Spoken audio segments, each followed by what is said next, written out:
Assalamualaikum warahmatullahi wabarakatuh. Selamat pagi anak-anakku, bagaimana kabar kalian? Semoga semuanya dalam keadaan sehat ya.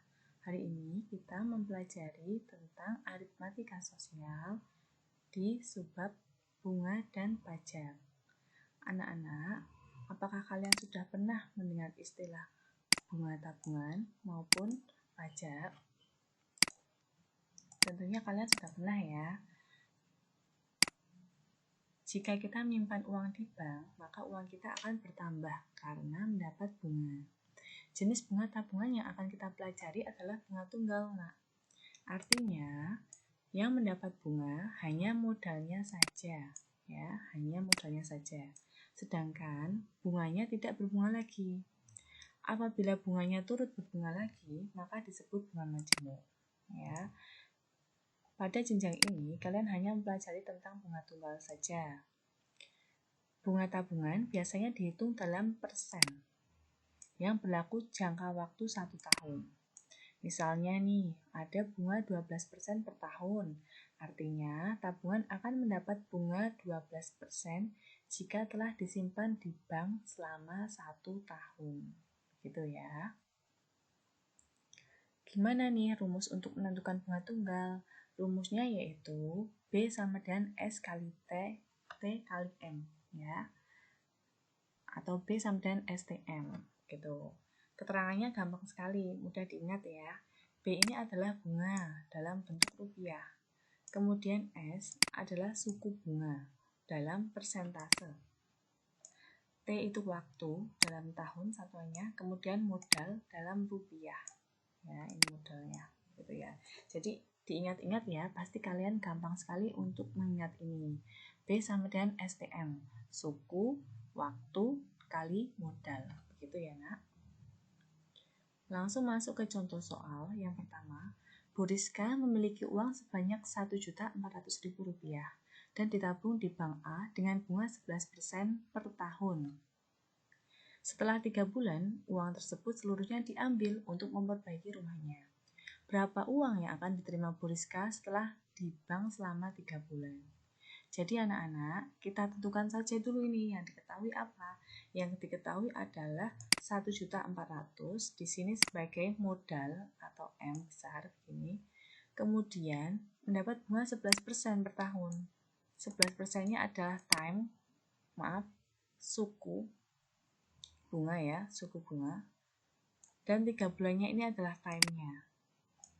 Tapi perlu kita ingat bahwa waktu di sini satuannya adalah tahun. Jadi nanti 3 bulannya kita buat jadi 3/12. Karena dalam 1 tahun ada 12 bulan. Oke, kita masuk ke rumusnya. Bunga 3 bulan. Kita tentukan dulu bunganya, yaitu S kali T kali M. S-nya adalah 11%, kita tulis 11/100 kali waktunya 3/12. Ini dijadikan tahun ya. Kali Rp1.400.000 sebagai modal. Gitu. Kemudian kita sederhanakan nolnya ini, kita coret.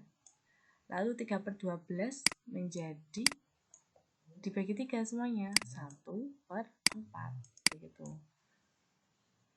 Sehingga kita perlu baris ketiga ini 11 kali 1/4 kali Rp1.400.000. Kemudian dibagi 1.400.000 dibagi 4. Ya, nanti dikalikan 11. Diperoleh 38.500. Di sini sebagai bunganya. Jadi belum uang keseluruhan Bu Rizka, tapi baru bunganya. Lalu bagaimana uang yang diterima Bu Rizka? Uang yang diterima Bu Rizka adalah modal ditambah dengan bunganya, yaitu 1.400.000 ditambah 38.500 sama dengan 1.438.500 rupiah. Begini ya, Nak ya. Oke, penjelasan untuk contoh nomor 1 seperti ini. Semoga bisa dipahami. Kemudian untuk contoh nomor 2. Di sini misalkan ada contoh menyimpan ataupun meminjam uang, itu caranya sama ya, masih menggunakan rumus B sama dengan S kali T kali M. Begitu ya, Nak ya. Jadi sukunya tetap sama, suku bunganya. Modalnya kalau meminjam berarti modalnya itu adalah uang pinjamannya awal berapa gitu.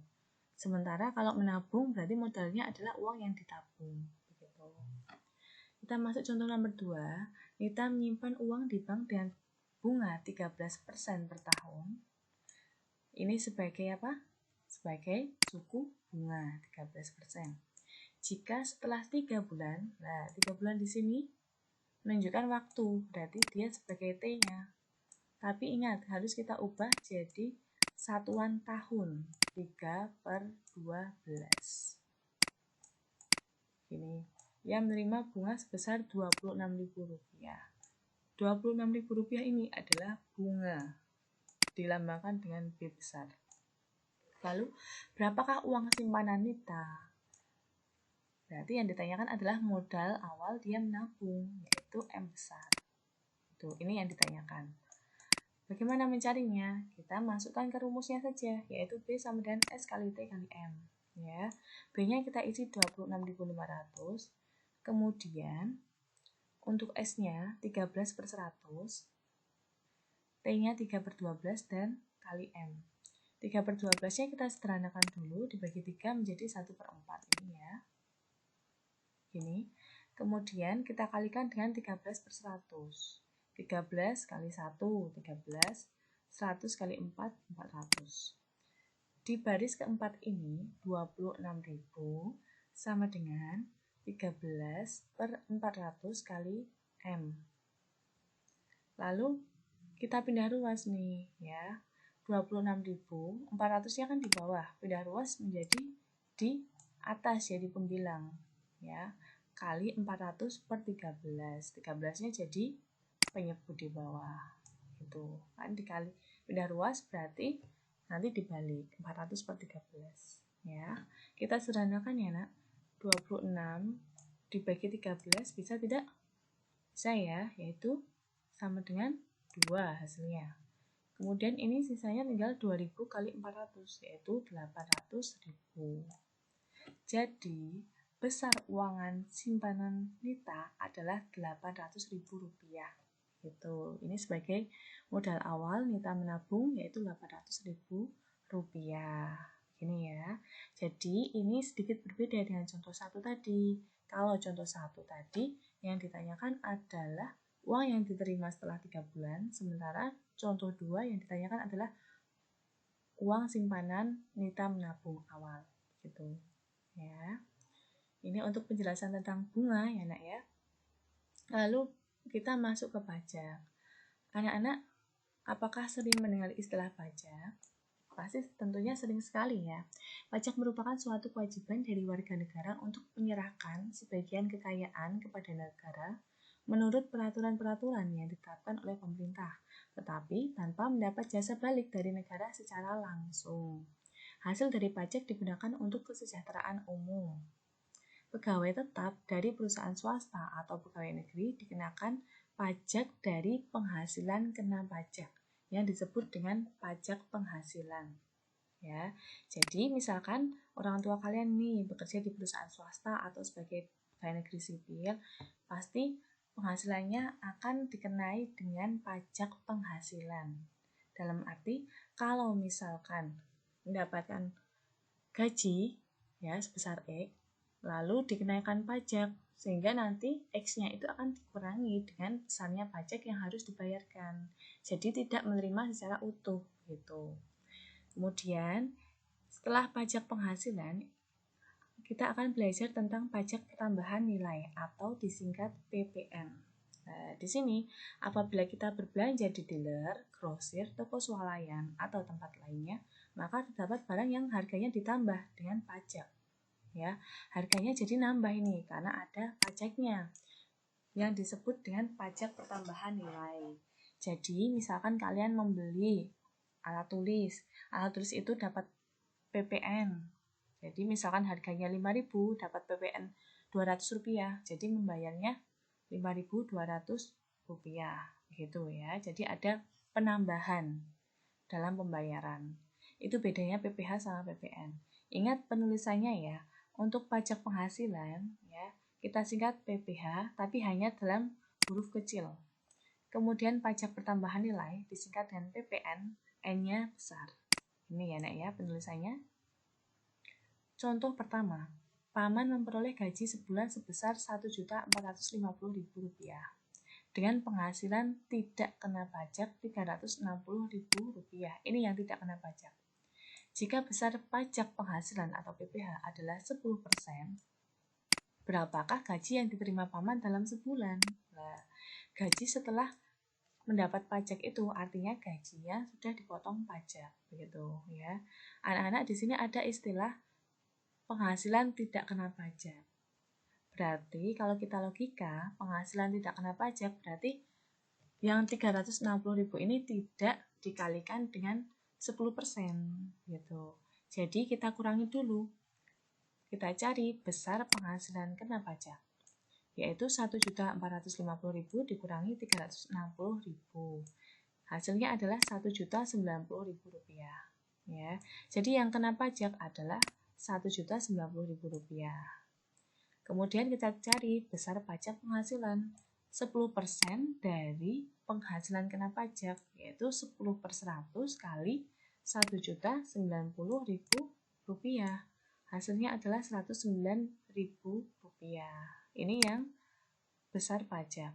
Karena adanya PPh, maka penerimaan Paman berkurang nih, ya, karena harus membayar pajak. Jadi besar gaji Paman dalam sebulan adalah Rp1.450.000 dikurangi 109.000 ya. Jadi kita pakainya gaji utuhnya dulu, gaji utuh dikurangi dengan pajak, yaitu Rp1.341.000. Ini ya cara untuk menentukan gaji yang diterima Paman setelah dikurangi pajak PPh. Ya, sudah paham ya nak ya? Untuk PPN, contohnya adalah nomor 2. Danang membeli sebuah laptop seharga Rp4.600.000 dan dikenakan pajak pertambahan nilai. Ada pajaknya nih, yaitu sebesar 10%. Berapa rupiah Danang harus membayar laptop tersebut? Nah, ini berapa kalau sudah kena pajak?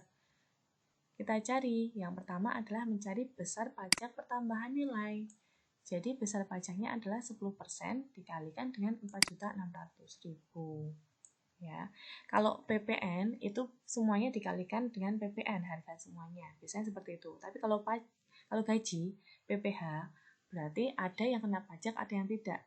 Ya, beberapa seperti itu. Tapi tidak menutup kemungkinan semua gajinya kena pajak, gitu ya. Kita kembali ke contoh nomor 2. PPN-nya adalah 10/100 dikali Rp4.600.000. Kita sederhanakan ini, mulai dicoret, ini juga. Jadi diperoleh Rp460.000. Karena adanya PPN, maka pembayaran bertambah. Nah, ini bedanya PPN dan PPh ya. Jadi harga laptop yang harus dibayar Danang adalah Rp4.600.000 ditambah Rp460.000 sama dengan Rp5.060.000. Ini besar yang harus dibayar. Sebagai catatan, pajak penghasilan atau PPh mengakibatkan penerimaan menjadi berkurang karena dikurangi ya tadi ya. Sementara pajak pertambahan nilai atau PPN mengakibatkan harga bayar menjadi bertambah karena PPN-nya itu menambah harga asli. Begini anak-anak. Yang terakhir, ini kalau kalian sudah paham materi ini, silahkan mengerjakan. Ayo kita berlatih 6.2 halaman 83 sampai 84, nomor 1A, 2B, nomor 3 semuanya, nomor 7, 9, 11, dan 13. Selamat mengajarkan anak-anakku, tetap semangat semuanya, meskipun kalian PJJ, kalian harus tetap semangat seperti halnya tatap muka. Oke, semoga sukses semuanya. Ibu akhiri, wassalamualaikum warahmatullahi wabarakatuh.